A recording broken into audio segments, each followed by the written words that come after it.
How to convert Gmail to Word document. Hello everyone, welcome back to our channel. Today I'm going to show you a quick and easy method to convert your Gmail messages into a Microsoft Word document.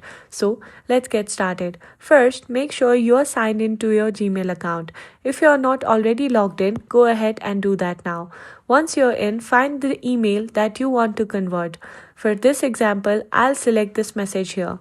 Now, highlight the area of the email that you want to convert. After highlighting, right-click and select copy. Or you can simply paste Ctrl C, or if you are using MacBook, you can press Command C. This will copy the text to your clipboard. Now, you need to open the Microsoft Word. You can either open a blank document or use an existing one where you want to paste the email content. In your Word document, right-click and you will see several paste options. If you want to keep the original formatting of the email, select Keep Source Formatting.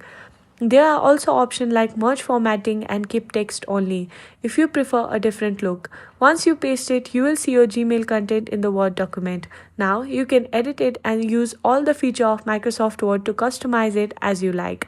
And that's it. It's that simple to convert your Gmail message into a Word document using this copy paste method. If you found this video helpful, please give it a thumbs up and let us know in the comment below if you have any queries. Thanks for watching and I'll see you in the next video.